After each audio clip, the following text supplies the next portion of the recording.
자, 여러분, 오늘부터 우리는 사도행전의 새로운 국면에 접어들었습니다. 새로운 장이죠.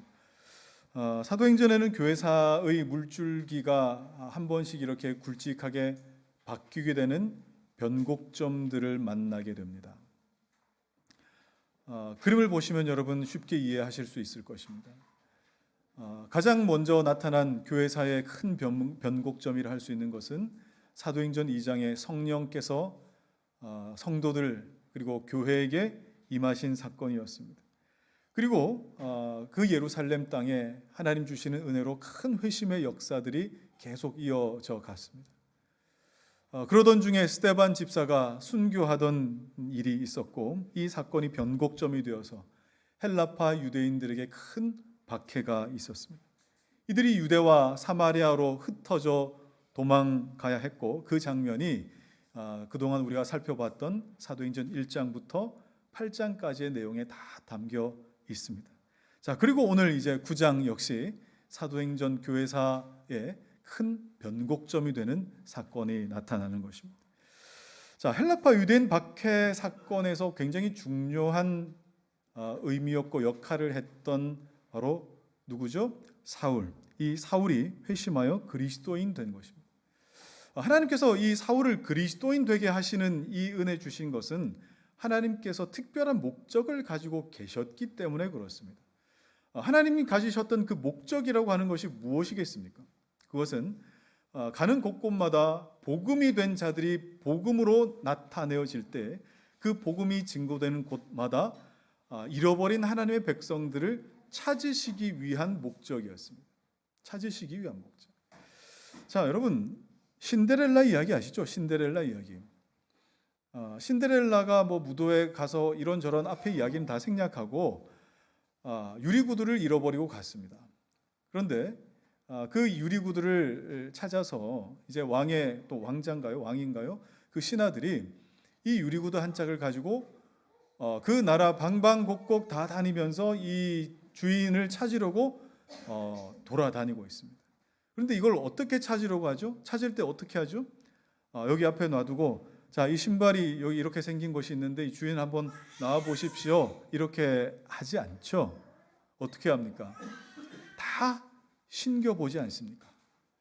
그래서 그 신발에 딱 맞는 주인을 찾는 것, 여러분 이걸 한번 생각해 보면 복음이 증거되는 것은, 복음을 가진 자들이 나아가서 복음을 증거하는 것은 마치 이런 것과 같다. 여러분, 이렇게 우리가 이해할 수 있지 않겠습니까? 복음은 아무나에게 증거되지 않습니다. 물론 들리는 소리들은 다 증거될 수 있겠지만, 이 복음에 딱 맞는 사람은 하나님께서 만세전부터 불러 택하여 세우셨고, 이 복음을 듣고 딱 맞게 신겨져서 하나님의 백성 되는 사람들이 있습니다. 그래서 이 구두의 주인공을 찾아가는 이 과정들이 어떻게 보면 이 복음이 증거되는 교회사의 역사 아닐까 싶습니다. 그런데 여러분이 오해하지 마셔야 될 것은, 이런 구두의 주인공을 찾는 것이 하나님 나라의 역사다라고 생각하시면 안 되겠죠.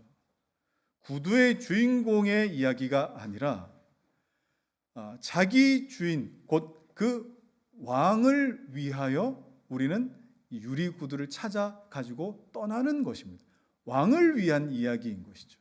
또는 왕자를 위한 이야기, 자기 주인을 위한 이야기가 되는 겁니다. 사울은 바로 그 신발의 주인공을 찾으러 나섰던 왕의 신하와 같은 사람이에요.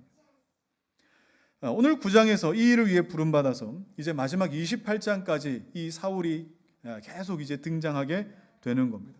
사실 누군가를 찾으셨던 이 일은 예수님이 하셨던 일입니다. 예수님이. 그러나 이제 예수님은 우리와 똑같은 육체를 입고 이 땅에 계시지는 않습니다. 그러나 예수님은 그의 영이신 성령을 그의 몸과 같은 교회에 부으셨죠. 성령을 부으셔서 그가 육신을 입으셨을 때와 똑같은 그 사역을 교회를 통해 행하여 가시는 것입니다. 그래서 우리가 사도행전을 그냥 제목만 보고 사도들이 정말 멋있게 활약했던 그런 어떤 기록이구나 라고만 생각하지 말아야 합니다. 여전히 사도행전에는 예수님께서 사역하고 계십니다. 예수님께서 사역하고 계시다는 이 사실을 우리는 확인할 수 있어야 됩니다. 사도행전을 기록한 이 누가는 복음서를 먼저 기록했는데 이 복음서에 예수님을 이렇게 설명한 기록이 있습니다. 누가복음 19장 10절입니다. 시작. 인자가 온 것은 잃어버린 자를 찾아 구원하려 함이니라. 잃어버린 자를 찾아 구원하려고 하셨던 것이 예수님이 오신 이유였어요.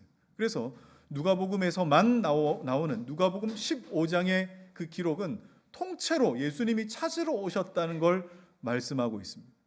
누가복음 15장에 어떤 기록이 있죠? 잃어버린 양 한 마리를 찾으러 목자가 나선 겁니다. 잃은 드라크마 중에 하나를 찾기 위해 부단히 애를 씁니다. 그리고 잃은 아들 곧 탕자를 찾기 위해 아버지가 나서는 그 장면이 나옵니다. 예수님은 바로 이 사역을 위하여 오셨고 사도행전은 이 예수님의 사역이 교회를 통하여 계속 이루어지고 있다는 걸 보여주고 있는 겁니다. 그래서 저는 표면상으로는 제목이 사도행전이라고 나와 있지만 그 의미상 진짜 제목은 계속 여전히 예수행전이 되는 겁니다. 이런 관점으로 오늘 우리 말씀을 좀 살펴보겠습니다. 자, 오늘 본문 다시 한번 보시죠. 1, 2절입니다. 시작.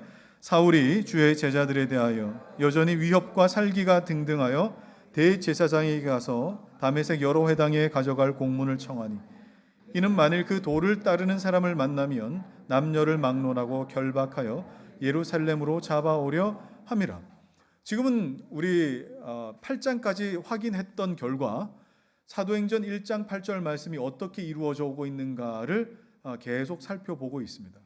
자, 이 말씀은 꼭 마치 사도행전의 제목과 같은 말씀이어서 우리가 사도행전을 읽을 때 이게 도대체 무슨 말씀이며 무엇을 말하려고 하는 것인가를 우리가 물을 때마다 항상 사도행전 1장 8절 말씀을 팝업창처럼 띄워놓고 생각할 줄 아셔야 됩니다.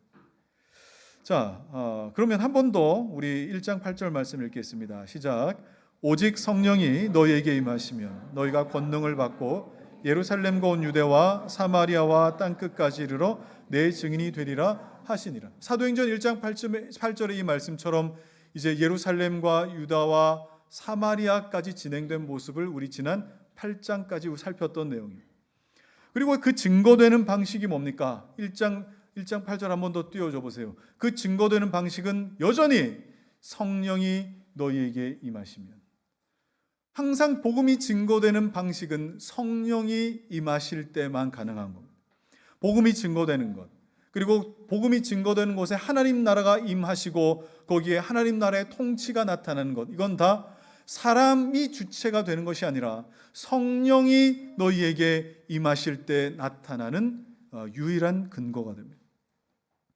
우리가 오해하지 말아야 할 사실이 바로 이겁니다. 여러분, 복음이 땅끝까지 이르러 증거되는 것, 이거 여러분 사람이 하는 거 아닙니다. 하나님, 성령 하나님이 주관하십니다. 그런데 이 부분을 기독교의 어떤 종교적인 의무처럼 생각해서 우리가 늘 복음을 전해야 된다. 그리고 많은 사람들을 예배당 안으로 불러 모아야 된다. 이것이 우리의 사명이다 라고만 생각하는데, 물론 그것을 틀렸다고 할 수는 없겠지만 훨씬 더 본질적인 이유는, 훨씬 더 본질적인 전제는 성령께서 우리에게 임하실 때에만 가능한 것입니다.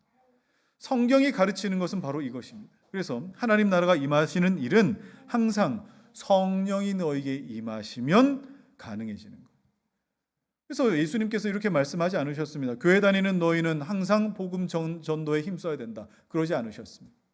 그리고 교회 다니면 전도해야 된다, 이런 말씀도 하지 않으셨습니다. 뭐라고요? 오직 성령이 너에게 임하시면 너희가 땅끝까지 이르러 증인이 될 것이다. 성령이 임하시는 것이 복음이 전해지는 방식이요, 지금도 여전히 동일합니다. 지금까지 우리가 사도행전에서 복음이 증거되고 하나님 나라 일이 나타나는 그 모습을 한번 떠올려 보십시오. 베드로가 성령으로 충만하여서 많은 사람들 앞에 서서 설교했더니 하루에 3,000명, 5,000명씩 회심하여 주님 앞에 돌아옵니다. 베드로와 요한이 공회에 붙들려 가서 그 앞에 신문 받을 때에 성령으로 충만하였더니 너희 말을 듣는 것이 하나님 말씀을 듣는 것보다 옳은가 판단하라, 담대했습니다. 스데반도 성령이 충만하여서 자기를 잡아먹을 듯이 덤벼드는 그 많은 유대인들 앞에서 하나님 나라를 증거했습니다. 빌립도 마찬가지였습니다. 그들이 복음 전도를 위해서 무언가를 계획하고 의도했기 때문에 복음이 확산되었던 것이 아니라 언제나 모든 주도권은 누가 가지고 계시죠? 성령 하나님께서 가지고 계셨습니다. 그리고 그 계획은 조금도 틀림없이 이루어졌습니다. 물론 우리가 인식할 때는 우연히 일어난 것처럼 느껴질 수도 있습니다. 그러나 그 일이 우리에게 좋은 일이든 아니면 좋지 않은 일일 수 있든 그것은 언제나 하나님께서 실수함 없이 하나님의 뜻이 나타나는 것이고 그 일을 위하여 우리는 교회로 부름받은 사람들이겠죠. 그래서 하나님께서 나에게 이루어 가실 구원의 여정이 나에게 있는가? 나는 하나님의 구원에 합당한 자인가를 늘 묻고 확인하실 때 뭘 보셔야 돼요? 하나님의 말씀이 이루어져 가는 바로 그곳에 내가 머물러 있는가 하는 것을 확인하셔야 되는 것입니다. 오순절 마가의 다락방에 모인 120명의 성도들에게 성령이 임하셨습니다. 복음은 그들을 통해 놀랍게 증거되고 확산되기 시작했어요. 한 사람이 돌아오든 많은 사람이 돌아오든 언제나 그 방법은 그리고 주관은 늘 성령 하나님이셨습니다. 그래서 사도행전의 전체적인 구조는 어떻습니까? 사도행전 1장 8절 말씀이 쭉 이루어져 가시고 그 말씀이 이루어져 가는 중에 성령 하나님은 역사하시고 능력을 베푸시더라 하는 겁니다. 자, 그렇다면 지금도 이 일은 반복되어 나타나겠죠. 여전히 지금도 이 일은 계속되고 있습니다. 예수를 믿어 성령께서 내 안에 계신 정말 예수를 주와 그리스도로 믿은 성도들이라고 한다면 사도행전 1장 8절 말씀이 나와 우리 교회를 통해서 성도들을 통해서 어떻게 이루어져 가는가 하는 것에 여러분 관심을 가지셔야 됩니다. 그런데 한국교회 참 많은 성도들이 이런 부분에 관심이 있기보다는 나는 구원받은 사람인가? 물론 이 질문은 중요합니다. 그런데 나는 구원받은 사람인가? 정말 소가 그 여물을 되새김질하듯이 정말 정기적으로 나는 구원받는 사람인가를 묻고 또 시험 들고 고민하고 다시 자리를 찾는 이 과정들을 계속 반복하다가만 끝나버리는 것 같은 생각이 들어요. 자, 여러분, 우리는 2025년 예수 행전을 살아가고 써가는 사람들입니다. 이 그림을 여러분들이 좀 잘 가지셨으면 좋겠어요. 자, 오늘 본문에는 이런 성령의 역사에 저항했던 한 인물, 대들었던 한 인물이 소개되죠. 바로 그는 사울이었습니다. 이제 13장으로 넘어가게 되면은 바울이라 하는 사울이라고 이렇게 소개되다가 그 이후로는 계속 바울로만 소개됩니다.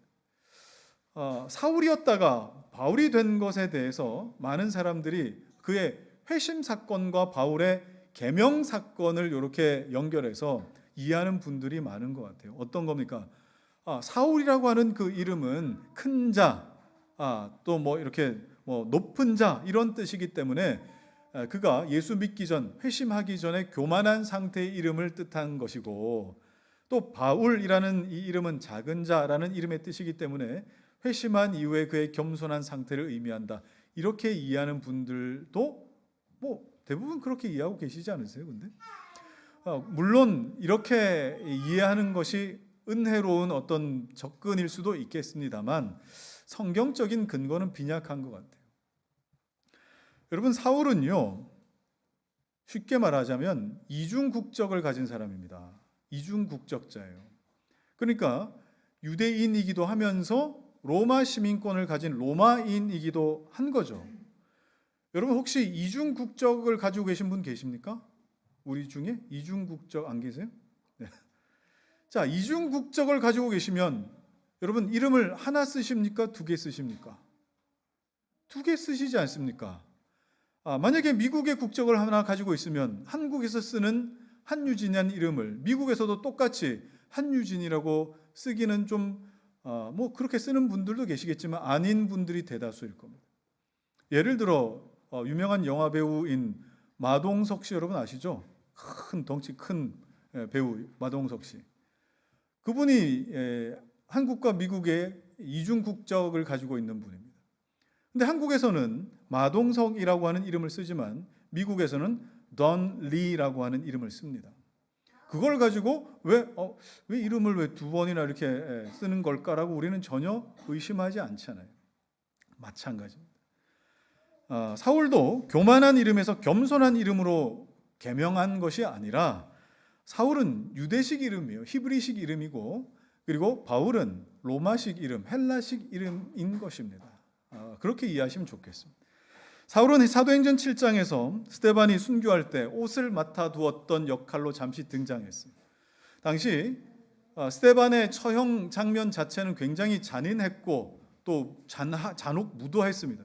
전혀 법적으로 근거가 없는 그런 처리였음에도 불구하고 이 일은 정당하다라는 것을 보장한다라는 의미로 사울이 그 옷을 자기가 맡았던 거예요. 자, 사도행전 7장에서는 사울은 교회를 잔혹하게 멸하려고 하는 교회 박멸자 같은 역할로 나옵니다. 교회 청소부 같은 역할로 나오죠. 그런데 사도행전 9장에 이르게 되면 그는 별안간 예수 그리스도를 만나서 그리스도인이 되는 그런 모습이 나오죠. 그래서 여러분, 이 장면이 굉장히 중요합니다. 왜 중요한가? 사울이 회심하여 바울이 되는 것, 사울이 회심하는 것, 이 장면은 오늘날 우리가 주님 앞에 나와 회심하게 되는 어떤 일들과 공통점이 있기 때문에 우리의 회심은 과연 성경적인가를 점검할 수 있는 귀한 토대가 되기 때문에 그렇습니다. 제가 앞서 말씀드렸듯이 사울의 회심은 사도행전의 중요한 변곡점이 됩니다. 그리고 당시 초대교회 안에도 굉장한 이슈였습니다. 그래서 존 스tott 목사님 같은 경우에는 이 사울의 회심을 일컬어 사울의 회심은 교회사에서 가장 유명한 회심이다 라고까지 표현했어요. 그만큼 중요하다는 뜻이겠죠, 그죠? 그럴 수밖에 없는 이유는 사울의 회심을 통해서 사도행전 1장 8절 말씀이 어떻게 이루어져 가고 있는가를 확인할 수 있기 때문에 그렇습니다. 마치 비유하자면 이렇습니다. 계주를 합니다. 계주를 하는데 예루살렘 구간, 그다음에 유다와 사마리아 구간까지 주자들이 쭉 이어져 가다가 이제 땅끝을 향하여 가는 주자로 바뀔 때의 주자 누구겠습니까? 바로 사울인 거예요. 주자가 이제 바뀌는 순간이에요. 그래서 중요한 거예요. 그래서 단순히 바울이 전도 여행을 많이 다니고 가는 곳마다 교회를 세웠기 때문에 그의 회심이 중요하다. 이것도 물론 중요합니다만 그 못지않게 그의 회심이 중요한 이유는 그가 신약 성경 27권 중에 13권이나 되는 그 방대한 분량의 성경, 그의 서신을 남겼기 때문에 이것이 복음을 정리하고 신학적으로 정리하고 잘 요약해서 풀어서 각 교회마다 증거되어서 이것이 복음이 강력하게 나타날 수 있는 틀을 만들었기 때문에 그의 회심은 굉장히 중요한 일입니다. 그가 서신서를 이렇게 남겨놓지 않았다면 우리가 복음을 이해할 때 이만큼 풍성함으로 이해하기가 힘들었을 거예요. 특별히 우리 개혁주의 장로교회는요, 바울 신학 중심적인 교회다라고 그렇게 말할 수 있을 정도로 바울의 글은 지금까지도 하나님의 놀라운 쓰임 받는 그런 글이 되는 것입니다. 자, 사울이 회심하기 전에 참 독하고요, 굉장히 집요한 사람이었는데 스데반을 죽이는데 역할을 했을 뿐만 아니라 당시 헬라파 유대인들이 유대와 사마리아 그냥 쫙 흩어져 도망가도록 만든 장본이기도 하죠. 그것 때문에 스데반도 죽고 빌립도 지금 피신 갔던 거 아니겠습니까? 그렇게 피신한 그리스도인들을 마치 추노와 같이 끝까지 추격해서 잡아들이는 역할을 했는데, 그런데 이 사울이 오늘 9장에 보면은 그냥 악감정이 있어서 그냥 그들이 너무 싫고 박멸 대상이라 여겨서 그렇게 간 것이 아니라는 걸 알 수 있어요. 어떻게 가죠? 대제사장에게 가서 각 유대 회당에 전할 공문을 받아서 갑니다. 여러분, 이게 무슨 뜻이겠습니까? 쉽게 말하자면 체포영장과 수색영장을 받아서 갔다는 뜻입니다. 얼마나 철두철미해요. 얼마나 머리가 좋아요. 그 좋은 머리를 가지고 정말 하나님 앞에서 악한 일에 쓰임받고 있는 자의 모습을 봅니다. 그러나 이렇게 하나님 앞에 빈틈없이 보이는 사람이라 할지라도 하나님께서는 그를 완벽하게 무너뜨리시죠. 이 땅의 교회들이 능력이 없다, 복음이 선명하지 않다, 이제 곧 대통령 선거가 있는데 내가 지지했던 사람이 되었다 또는 되지 않았다, 그리고 또 우리나라 기업의 고급 인력이나 또 기술들이, 원천 기술들이 자꾸 해외로 빠져나가서 이제 기업들이 경쟁력이 없고 힘이 없다. 우리나라 청년들이 결혼도 안 하고 일도 안 하고 아이도 낳지 않는다. 여러분, 절망하려면 얼마든지 절망할 것 많은 그런 세상에 살고 있습니다. 그러나 하나님께서는 한순간의 소망으로 바꾸시는 하나님이라는 사실을 오늘 말씀을 통해 확인할 수 있는 것입니다. 자, 3, 4절 말씀 한번 더 읽겠습니다. 시작. 사울이 길을 가다가 다메섹에 가까이 이르더니 호련히 하늘로부터 빛이 그를 둘러 비추는지라. 땅에 엎드러져 들음에 소리가 있어 이르시되 사울아 사울아 내가 어찌하여 나를 박해하느냐 하시거늘. 아무도 예상할 수 없었어요. 아무도 상상할 수 없었어요. 사울이 그리스도인 된다는 것은 아무도, 그 어떤 누구도 생각할 수 없었던 하나님의 방법이었어요. 교회 박멸자 사울이 예수를 만나게 될 줄이야 누가 알았겠습니까? 박멸자가. 어린 왕자를 쓴 생텍쥐베리가 이렇게 그의 책에선 글을 남깁니다. 만남에 대해서 여우가 어린 왕자에게 말하죠. 내게 넌 아직 다른 아이들과 다를 바 없는 한 아이에 불과해. 하지만 네가 날 길들인다면 우리는 서로를 필요하게 되지. 내겐 내가 이 세상에서 오직 하나밖에 없는 존재가 될 거야. 너에게도 나는 이 세상에서 하나밖에 없는 여우가 될 거고. 뭘 말하고 있습니까? 만남이라고 하는 것이 서로가 서로에게 길들여지는 것이다 라는 것을 지금 말해주고 있는 겁니다. 자, 여러분, 한 인격과 한 인격이 서로 만나면 그것이 음으로든 양으로든 서로가 서로에게 길들여지는 어떤 복잡한 과정들을 겪게 됩니다. 한 남자와 한 여자가 만나서 결혼하면서 평생 같이 살며 한순간만 바뀌는 게 아니라 끊임없이 이 서로가 서로에게 길들여져 가는 걸 경험하지 않습니까? 이건 죽을 때까지 평생 경험하는 일일 겁니다. 자, 그런데 인격과 인격이 만남에도 이런 변화가 있는데 한 피조물이, 한 인격이 창조주 하나님을 만난다. 그럼 변화가 없겠습니까? 창조주 하나님을 만나게 될 때에 아무런 어떤 내 안에 변화나 어떤 나아짐이나 어떤 움직임이 전혀 없겠습니까? 그럴 리 없을 겁니다. 그럴 리가 없어요. 예수를 만나고 경험했는데 나에게는 아무런 변화가 없다. 다시 한번 생각해 보시기 바랍니다. 저희 교회 윤태영 성도님 계시잖아요. 당구를 300이나 치시는 고수이십니다. 모르셨죠, 여러분? 당구를 300이나 치십니다. 그런데 이런 실력을 가진 분들이 서울 근교에서 정기적으로 모임을 하시는 거예요. 그렇게 교제를 하시는데 문제는 뭐냐? 그날이 항상 토요일인 겁니다. 그날 항상 토요일이신 거예요. 그래서 토요일에 모임을 가지면 주일날 이렇게 나오셔가지고 예배를 드릴 때 되게 피곤하게 느껴지십니다. 뭐 그럴 수 있지 않겠습니까? 귀가가 늦어지시면 그럴 수 있습니다. 그렇게 예배에 방해가 되고 또 피곤하면 졸리기도 하고 그래서 그런 마음을 가지고 계신다. 근데 최근에 제가 윤태영 성도님과 이 대화 나눌 기회가 있어서 그런 얘기를 들었는데 참 놀라운 말씀을 하시더라고요. 주의를 제대로 지키기 위해서 오랫동안 가졌던 그 모임에 더 이상 나가지 않는다. 여러분, 이게 쉬운 일인 것 같으세요? 이게 쉬운 일일까요? 여러분, 결코 쉬운 일이 아닙니다. 하나님과 관계를 위해서 사람들의 관계를 줄여나간다. 주일을 위해서 토요일을 내가 준비한다. 여러분, 예수의 말씀이 내게 들리기 시작하는데 내 삶에 한 시간도 변함이 없으세요? 하루 중에 내 한 시간도 변함이 없으세요? 예수의 말씀이 들리고 예수를 주와 그리스도로 믿기 시작했다라고 하는데 하나님께서 기뻐하시는 결정인지 아닌지, 내가 이 직장이 하나님의 영광인지, 아이를 이렇게 키우는 것이 하나님의 영광인지, 내가 이런 결정을 하는 것이 하나님께 영광인지 전혀 한치의 고민도 없으세요?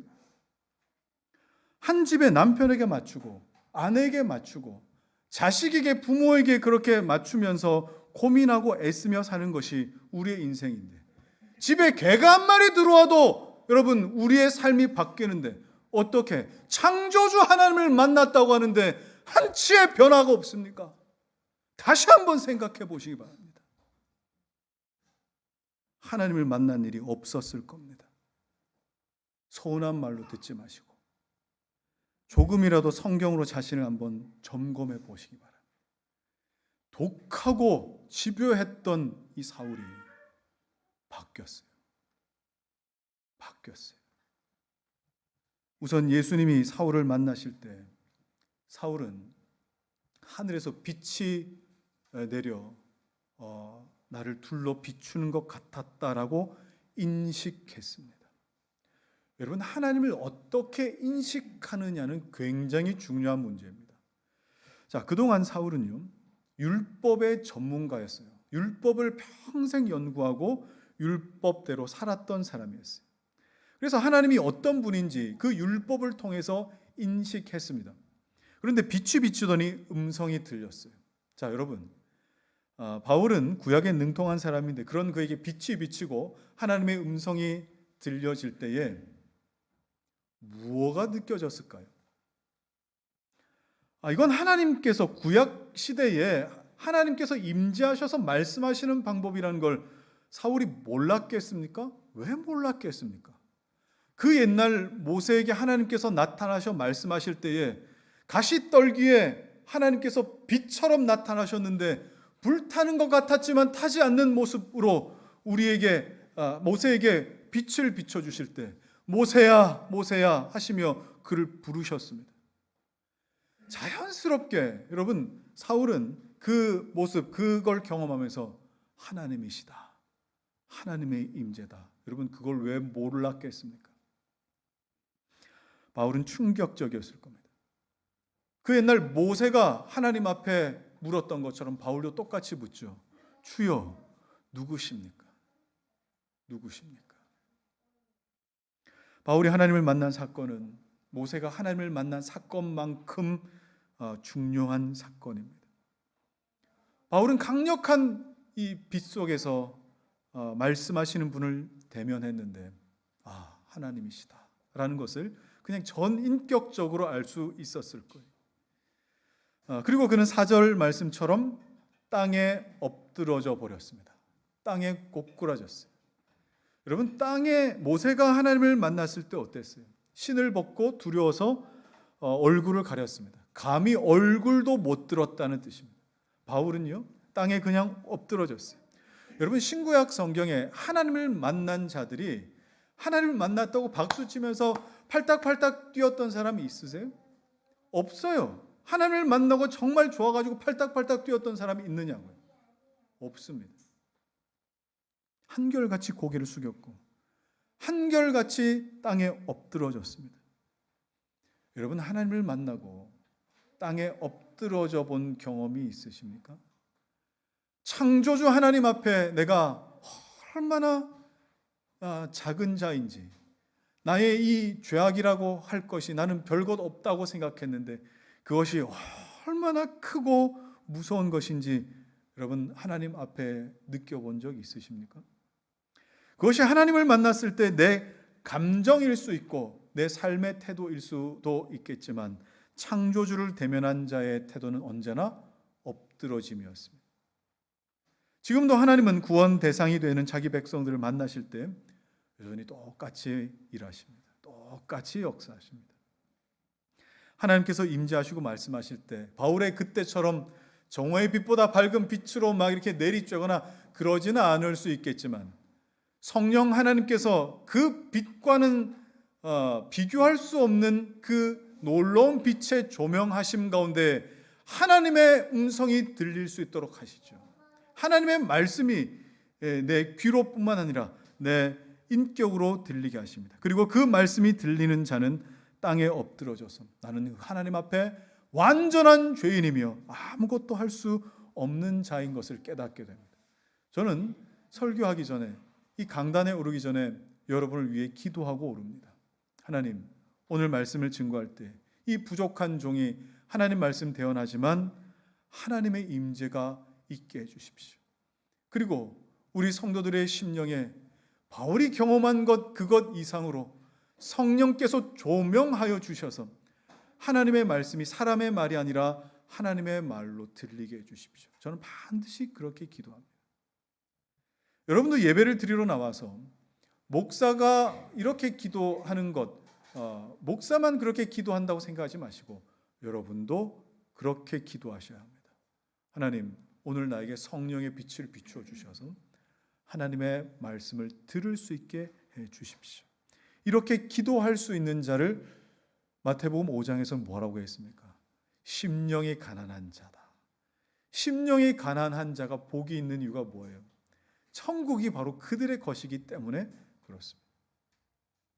그래서 바울 주변에 여러 사람들이 함께 있었음에도 불구하고 그 빛 가운데 말씀하시는 하나님을 경험한 사람은 오직 바울밖에 없었어요. 제가 목회하면서 가장 고통스러운 게 뭔지 아십니까?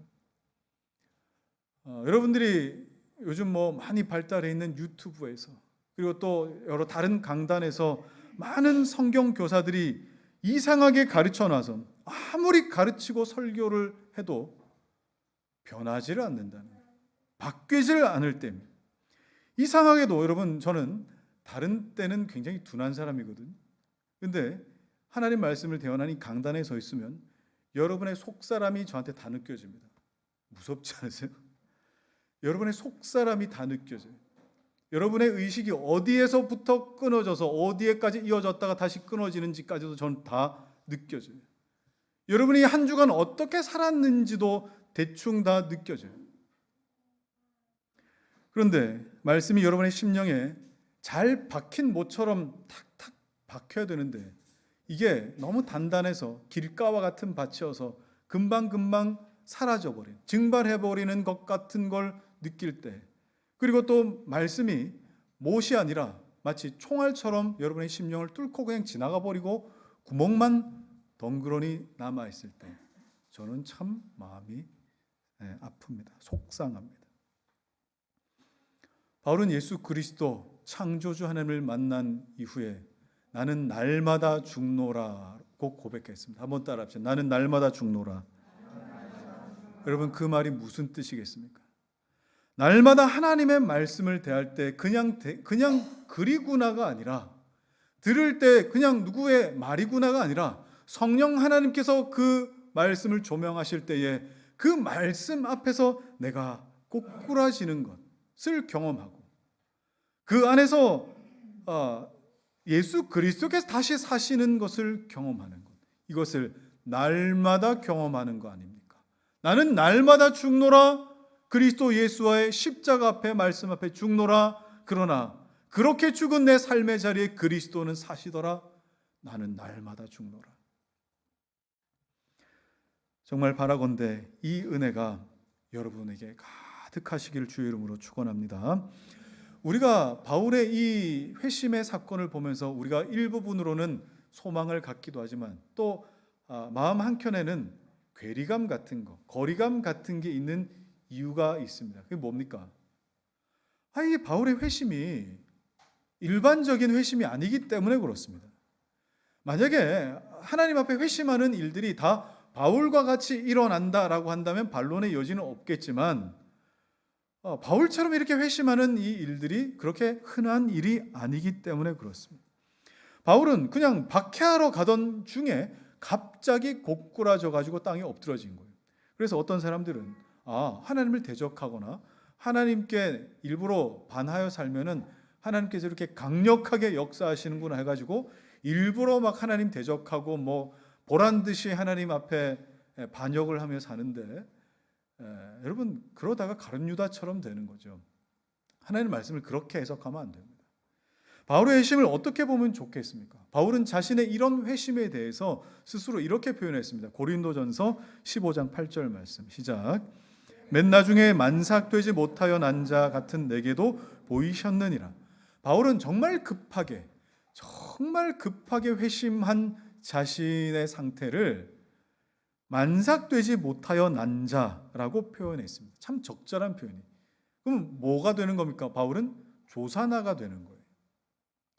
존 버년의 철로 역정을 보게 되면 어떤 누군가에게 하나님의 은혜가 임했을 때에 하나님을 향한 어떤 회심이 순식간에 확 일어나는 그런 것이 아니라 하나님 앞에 만삭의 때가 될 때까지 내 안에 하나님을 향하여 고민하게 하시고, 하나님이 아니면 채워지지 않는 어떤 부분으로 배고프게 하시고, 목마르게 하시고, 구하게 하시고, 찾게 하시고, 두드리게 하시는 그 만삭의 과정을 쭉 거친 이후에 때가 되었을 때에 하나님 앞에 하나님의 자녀로 태어나게 되는 것을 보게 됩니다.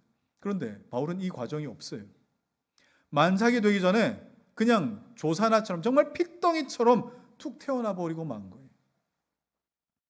그래서 바울의 회심을 사모하면서 하나님, 나에게도 빛을 좀 비춰주십시오. 갑자기 하나님 정말 나에게 나타나 주시기를 원합니다. 이렇게 기도하는 분들이 계신데, 여러분, 그게 그렇게 좋은 기도는 아니라는 거 아시겠죠? 그냥 핏덩이처럼 툭 하고 태어나는 것과 같은 그런 기도 아니겠습니까? 그것도 물론 하나님께서 하실 일입니다. 그러나 모든 이들이 이런 식으로 회심하지는 않습니다. 바울의 표현대로라면 성령께서 우리에게 생명의 씨앗을 심으실 때에 그 생명이 자라서 만삭이 될 때까지 구하고 찾고 두드리게 하시는 그 일들을 경험하게 하십니다. 그 기간이 누군가에게는 길 수도 있습니다. 그리고 누군가에게는 비교적 짧을 수도 있습니다. 그런데 바울처럼 이렇게 조산하듯이 하나님 앞에 회심하게 되면 여러분 어떤 일이 일어날까요? 여러분, 조산하게 되면은 아이가 어디로 들어가는지 아십니까? 저희 둘째도 조산해가지고 그냥 있을 수가 없어서 거기로 들어갔어요. 어디로 들어가죠? 인큐베이터에 들어갑니다. 바울은 회심 이후에 마치 인큐베이터에 들어가는 것처럼 3년 동안 아라비아 광야에 죽은 듯이 들어가서 3년 동안 하나님 앞에 머물고 하나님 앞에 자라고 하나님 앞에 성숙해야 할 시간을 반드시 경험해야 했었어요. 분명한 건 뭡니까? 만삭이 되든 조산이 되든 하나님 앞에 태어나야 하고, 그리고 만삭이 되는 중에 자라든 조산이 된 이후에 자라든 하나님 앞에 성장하고 성숙해야 되는 과정은 꼭 필요하다는 사실이에요. 여러분에게 이런 은혜 주시기를 축복합니다. 하나님의 이 회심 사건에서 흥미로운 점이 하나 있습니다. 예수님께서 사울에게 네가 어찌하여 나를 박해하느냐 이렇게 물으신 거예요. 사울은 이 질문을 듣고 굉장히 깜짝 놀랐을 겁니다. 굉장히 당황했을 겁니다. 왜 그렇습니까? 그는 하나님을 사랑하고 섬기는 마음으로 이단자들을 박멸하겠다라고 하는 마음을 가지고 기독교를 박해했거든요. 사울은 자신의 행위가 하나님을 섬기는 올바른 방식이다라는 이 사실에 조금도 망설임도 없었고 의심도 없었을 겁니다. 그런데 그런 자신의 방식이 하나님을 박해한 것이었다라는 것을 듣게 될 때에 여러분 얼마나 충격적이었을까요? 그래서 바울은 주님의 질문을 듣고 오히려 역질문을 하죠. 주여, 누구십니까? 주님, 도대체 누구십니까? 왜냐하면 하나님을 인격적으로 알겠지만 아직 확신이 없어서 그래요. 그때 예수님 뭐라고 말씀하시죠? 네가 박해하는 예수다. 사울은 이 말까지 들은 이후에 박해하는, 네가 박해했던 예수다라고 하는 이 말씀까지 들은 이후에 얼마나 깊은 고민에 휩싸였겠습니까?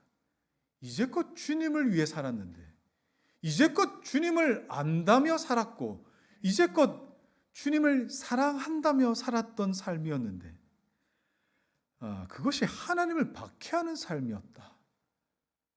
내 삶이 와르르 다 무너지는 것 같았을 겁니다. 내 이전의 인생이 다 부정당하는 것 같은 그런 느낌이었을 겁니다. 그런데 이 장면은 오늘 우리에게도 적지 않은 교훈을 던집니다. 여러분, 오늘 우리가 항상 경계해야 될 것이 바로 이 지점이죠. 내가 섬기는 하나님이 정말 성경에서 말씀하시는 여호와 하나님이신가? 아니면 내가 의뢰 하나님이시다. 그리고 또 예상 가능한 하나님이시다. 내 소망을 투영할 수 있는 분이고 내 바램과 기대를 투영할 수 있는 하나님이시다. 아니, 그분은 하나님이시 아니라 금송아지였을지도 모릅니다. 내가 성경을 알고 믿고 배운 대로 사는 것, 여러분, 중요한 일이죠. 그러나 그렇다고 해서 내가 전적으로 옳다고는 생각하지 마셔야 됩니다. 굉장히 미묘한 부분입니다.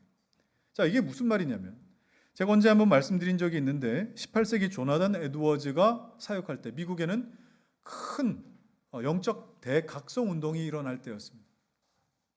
자, 조나단 에드워즈는 눈이 나빠서 설교 원고를 가까이 들고 호롱불 옆에 두고 설교 원고를 가까이 들고 읽어야만 했던 설교자였어요. 그런데 그렇게 읽었음에도 불구하고 예배 때에 놀라운 일들이 일어나기 시작했어요. 조나단 에드워즈의 그 유명한 설교, 진노하시는 하나님의 손에 붙들린 죄인들이라는 설교를 할 때 설교를 듣는 중에 아주 놀라운 일들이 일어나죠. 성도들 중에 막 울기 시작하는 거예요. 그리고 성도들 중에 갑자기 막 소리를 지르며 의자 밑에 꿇어 앉아서 회개하기 시작했어요. 이게 설교 중에 계속 이런 일이 일어나니까 설교를 더 이상 진행할 수 없어서 설교를 잠시 중단해야 하기도 했었습니다. 당시 기록에 따르면 사람들은 마치 내가 지옥의 문턱에 서 있는 것 같은 두려움을 느꼈다라고 합니다. 그리고 어떤 사람들은 그 두려움이 너무나 커서 의자에 매달려야만 했었다라고까지 기록하고 있습니다. 이건요, 여러분, 조나단 에드워즈 목사님이 예상했던 일이거나 아니면 의도했던 일도 아닙니다. 전혀 원하지도 않았던 일이었어요. 그렇다면 우리가 원치 않던 일이 일어났다고 해서 성령의 사역이 아닌 거가 되겠습니까? 이런 기준으로 조나단 에드워즈를 반대하고 또 비판했던 사람이 하버드 대학의 찰스 초원스였습니다. 이스라엘 백성들이 시내산에서 금송아지를 숭배했던 사건 한번 보십시오. 정말 극적으로 출애굽해서 이스라엘 백성들이 시내산 앞으로 왔습니다. 한 대략 200만 명 정도 되었다고 보십시다. 율법을 받으러 모세가 시내산 위로 올라갔을 때에 그 많은 이스라엘 백성들이 아론을 향해 협박하듯이 요청합니다. 우리를 인도해야 할 신을 만들어 내라.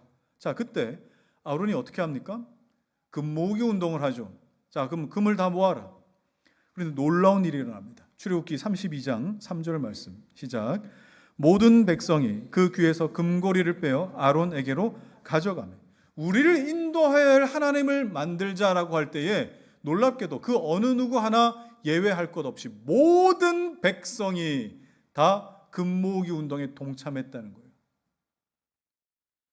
이스라엘 백성들의 하나님에 대한 인식은 우리를 인도하여 줄 하나님, 이 우리를 인도하여 줄 그 신, 그 이상도 아니고 그 이하도 아닙니다. 정말 자기 욕심과 소망에 대한 철저한 반영으로만 하나님을 인식했어요. 그 정도만 인식해도 어느 누구 예외 없이 모든 백성들이 일사불란하게 움직여서 금송아지를 만들었습니다. 자, 그 이후의 말씀도 보시오. 4절부터 6절 시작.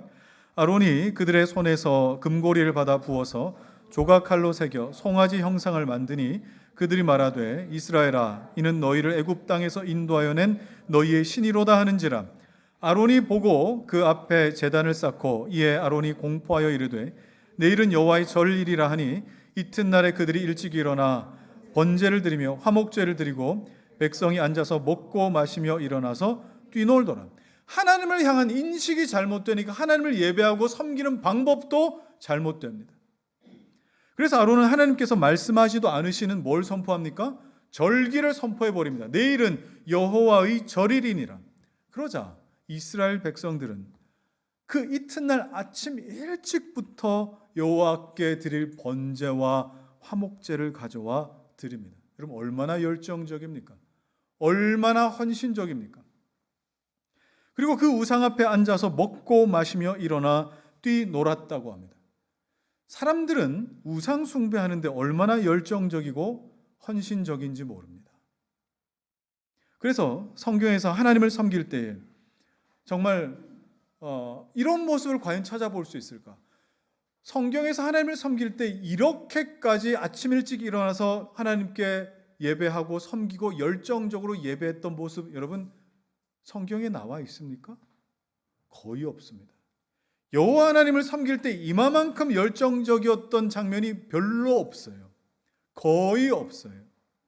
그런데 우상을 섬기니까 아침부터 신나는 거예요. 그것이 하나님을 섬기는 열정이라고 노래하면서. 왜 그럴까요? 내 방법이 통하는 예배잖아요. 내가 얼마든지 해소할 수 있는 예배를 기대하고 가잖아요. 내가 얼마든지 소망할 수 있는 하나님을 바라고 갈 수 있지 않습니까? 영이신 하나님께서는 자신이 나타내신 것 그것만큼만 알라고 하셨지. 너희 마음대로 하나님을 알라고 하지 않으셨습니다. 하나님께서는 내가 일러준 방법대로 예배하라고 하셨지. 너희 기뻐하는 대로, 너희들이 즐거운 대로 예배하라고 하지 않으셨습니다. 하나님을 인식함에도 하나님을 예배함에도 하나님이 알려주신 정확한 방법이 있고 질서가 있는 거예요. 그러나 사람들은 그게 싫은 겁니다. 왜 싫겠습니까? 하나님이 어떤 분이셨으면 좋겠다는 내 욕심을 반영을 못하니까요. 예배에서 내 어떤 부분을 해소할 수 없으니까 그게 싫은 거예요. 그러나 우상 숭배는 내가 하나님을 만들어내고 내가 하나님께 무언가를 반영시킬 수 있고 예배를 통해서 내가 무언가를 해소할 수 있기 때문에 내가 할 수 있는 최선을 다해 열정적으로 헌신할 수 있습니다. 여러분 우리는 괜찮을까요? 우리는 괜찮을까요? 다른 교회에서는 정말 열정적으로 헌신적으로 하나님을 예배하고 불같이 하나님을 섬기다가 우리 교회 와서 말씀을 배우고 말씀대로 살아야 함을 계속 들으니까 예전에 그 열심이 잘 안 나타나는 것 같은 겁니다. 하나님이 어떤 분이신지 성경을 통해 인식하고 성경을 통해 예배하는 것을 알고 성경을 통해 살아가야 하는 것을 내가 알아가다 보니까 예수로 사는 교회 와서 식은 것 같다. 열정이 식은 것 같고 헌신이 사그러드는 것 같다라고 느낍니다. 여러분 왜 그럴까요? 정말 그런 걸까요? 정말 열정적으로 섬기고 헌신하던 대상이 성경에서 말씀하시던 그 여호와 하나님이 맞았을까요? 그 인식의 방법, 하나님을 알던 방법이 성경이 맞았을까요? 그것이 아니라 마냥 열심히 헌신하고 살아가다 보니 그것이 그냥 이것이 신앙일 것이다라고 내가 그냥 개념화시킨 거 아니겠습니까? 마냥 열심히 헌신하고 살아가기보다 성경에서 말씀한 대로 헌신하고 살아가려고 하면 잘 안 됩니다. 그게 자연스러운 겁니다. 왜 잘 안 될까요? 바울이 고백한 것처럼 내가 자꾸 죽어야 되니까. 나는 날마다 죽고 그 죽은 그 자리에 예수 사시는 걸 경험하지 못하면 사람은 언제나 그러지 못한 날, 그러지 못한 순간에 우상 숭배로 빠집니다. 이스라엘 백성들을 보면 정확하게 볼 수 있잖아요. 바울도 마찬가지였잖아요. 하나님께서 자신의 우상, 자신의 그 신념을 투영하듯이 하나님께 그렇게 투영하듯이 얼마든지 열정적으로 예배할 수 있고 그리고 섬길 수 있고 얼마든지 하나님께 헌신하며 살아갈 수 있는 것처럼 그렇게 살 수 있어요. 그러나 그것이 정말 성경에 근거하여 하나님을 사랑한 열정인지 아니면 그저 내 욕심과 바람이 투영된 우상 숭배인지 분별하셔야 됩니다. 저는 죄송하지만 여러분이 어떻게 하면 열심을 낼 수 있는지 잘 아는 사람입니다. 여러분들이 일주일 동안 부족함 없이 식사도 하고 또 때로는 나가서 커피도 한 잔씩 하고 여러분들이 쓸 수 있는 용돈 가운데 그 한 끼만에 커피 한 잔 값만이라도 우리 어린 아이들을 위해 도웁시다. 어린 아이들 사진 몇 장 좀 띄워놓고 정말 치료에 급급한 환우들의 모습 띄워놓고 여러분들의 도덕, 여러분의 양심에 제가 호소하게 되면 여러분 어떨까요? 특별한 어떤 기도회나 집회 때 거기에서 놀라운 하나님의 응답받은 사람들을 끊임없이 강단에 세워서 간증하게 만들면 여러분은 어떤 마음이 드실까요? 우월과 열등 사이에 간격만 계속 확인하지 않겠습니까?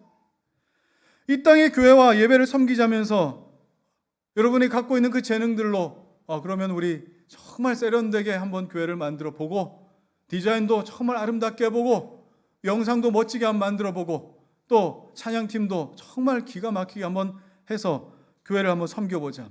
하나님께 드린 시간만큼 복받을 것입니다. 자, 여러분, 제가 지금 말한 것에 하나님을 아는 것이 어디에 포함되어 있습니까? 하나님이 어디에 여기 나타나 있습니까? 여러분이 원하는 우상을 하나님이라고 말하면 여러분은 아침부터 저녁까지 열정적일 수 있고 헌신할 수 있다는 거 저는 잘 압니다. 그러나 그것은 하나님을 섬기도록 하는 것이 아니라 우상 숭배를 자극하는 것이라는 것도 저는 잘 알고 있습니다. 오늘 바울은 무엇을 깨달았습니까? 자신의 열심이 우상 숭배였다는 걸 깨달았습니다.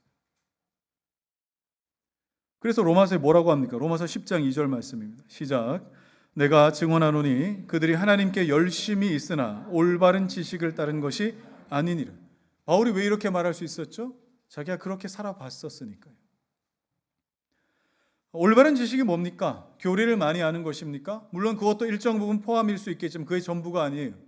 예수 그리스도를 알되 내 온 인생과 전 인격적으로 예수 그리스도를 알아서 그를 만나서 그를 통해서만 나타나는 하나님을 향한 사랑, 그를 통해서만 나타나는 그 열심을 가질 수 있다라는 겁니다. 우리에게 바로 그 열심이 나타나야 됩니다. 그런데 어떻게 그리스도로만 열심히 살 수 있느냐 하며 조금만 방향을 틀면 참 어김없이 없던 그 열심은 어떻게 그렇게 잘 샘솟아 나는지 저도 참 의아할 일입니다. 그렇게 일평생 열심을 내다가 마지막 하나님 앞에 섰을 때에 바울이 주님께 질문하던 그 질문, 주님, 그런데 누구십니까? 이 질문을 저와 여러분이 해서는 되겠습니까? 이제 말씀을 마치겠습니다. 정말 여러분 모두 저 포함해서 정말 바르고 그리고 참된 열정의 소유자들이 되시기 바랍니다. 그리스도를 만나서 땅에 엎드러짐의 과정도 없이 사람은 충분히 스스로 열정적일 수 있다는 사실을 기억하십시오. 하나님을 기쁘시게 하는 감각도 없이 스스로 그 열정을 만들어낼 수 있는 존재라는 것도 여러분 기억하십시오. 바른 열정의 중심에는 반드시 십자가가 있습니다. 그 십자가를 통과하여 그 십자가 문을 열 때에 그 십자가 문 앞에 내 옛사람을 죽인 흔적을 남겨두고 십자가 문을 열고 들어가 새 사람으로 거기에서 발견되지 않으면 그리스도의 십자가는 나에게 결코 자랑일 수가 없는 겁니다. 그리스도 예수의 십자가가 자랑이 될 때 비로소 그것을 전도라고 할 수 있는 겁니다. 우리 모두에게 이렇게 날마다 나를 땅에 엎드러지게 하시고 또 거기서 끝나는 것이 아니라 우리를 다시 은혜로 일으켜 세우시게 하시는 이 은혜가, 이 놀라운 은혜가 저와 여러분 모두에게 가득하시기를 주의 이름으로 축원합니다. 이 시간 우리 같이 한번 찬양하실까요? 나를 지으신 이가 하나님, 나를 지으신 이가 하나님, 나를 부르신 이가 하나님, 나를 보내신 이도 하나님, 나의 나 된 것은 다 하나님 은혜라. 나의 달려갈 길 다가도록 나의 마지막 호흡 다하도록 나로 그 십자가 품게 하시니 나의 나 된 것은 다 하나님 은혜라. 아멘. 한량 없는 은혜, 한량 없는 은혜, 갚을 길 없는 은혜, 갚을 길 없는 은혜, 내 삶을 애워싸는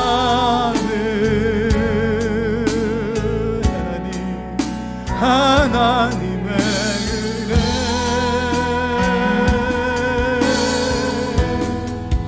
나 주저함 없이 그 땅을 밟은 너, 나를 붙드시는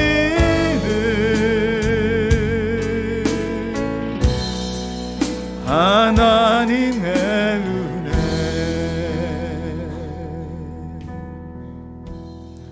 자, 여러분,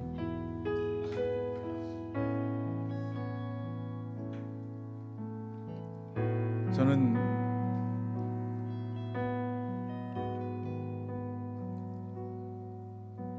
우리 한국교회 회심한 자들이 과연 몇이 있을까, 저는 항상 그 생각합니다. 여러분, 정말 하나님 앞에 나와 땅에 꼬꾸라져 그 앞에 내가 철저한 죄인이라는 사실을 여러분 경험해 보셨습니까?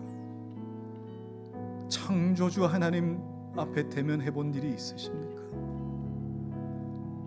그냥 의례 교회 우리 선배들 믿는 자들은 다 이런 식으로 신앙생활 하더라, 그거 말고요, 성경에서 말씀하시는 여호와 하나님 여러분 대면하여 본 일이 있으십니까?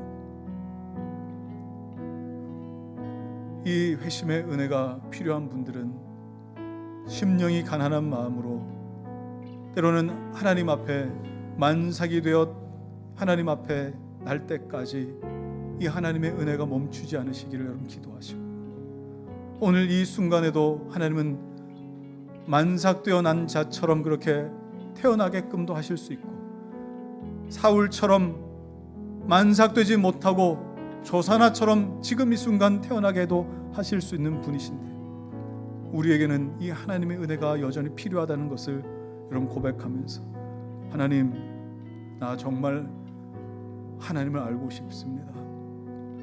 하나님의 백성이고 싶습니다. 나의 평생에 하나님의 영광 위에 살아가는 하나님의 사람이고 싶습니다.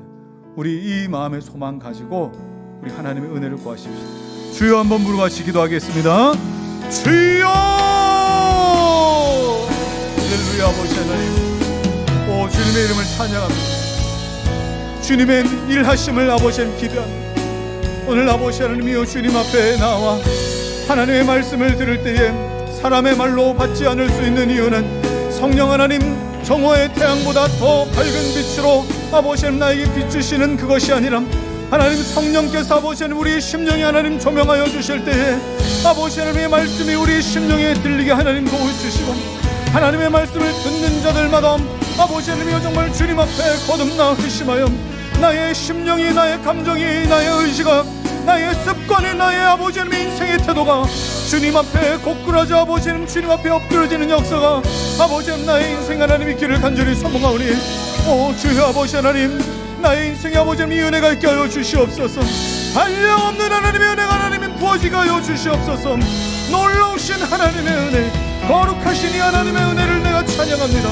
아버지 하나님, 회심하지 못한 자에게 아버지 하나님이 정말 하나님이 필요한 자에게 이 하나님의 은혜가 있어서, 주여 누구십니까? 주여 누구십니까?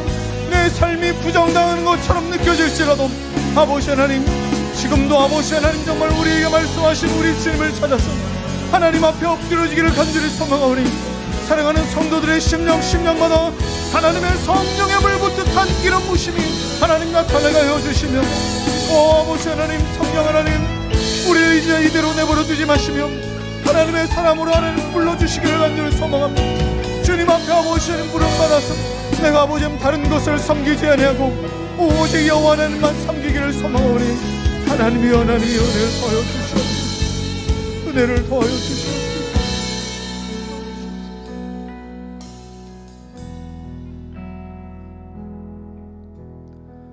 사울아 사울아 네가 어찌하여 나를 박해하느냐. 하나님, 나는 하나님을 올바로 알고 하나님을 사랑한 사람이 맞습니까? 내 방법대로 하나님을 알고 내 방법대로 하나님 예배하는 것이 아니라 하나님께서 알려주신 것으로 하나님을 알고 하나님께서 보여주신 것으로 하나님을 섬기는 이 귀하고 복된 은혜가 하나님 우리에게 있어서 바울처럼 나는 날마다 죽노라. 그러나 그 은혜로 나는 또 날마다 사노라. 하나님, 이 은혜 가운데 우리를 초청하시며 우리 평생에 이 은혜 아래 머물게 하여 주시옵소서. 이제는 우리 주 예수 그리스도의 은혜와 하나님의 사랑과 성령의 교통하심이 땅에 엎드려져 우리 주님 만나기를 소망하고 바라고 또 기다리는 중에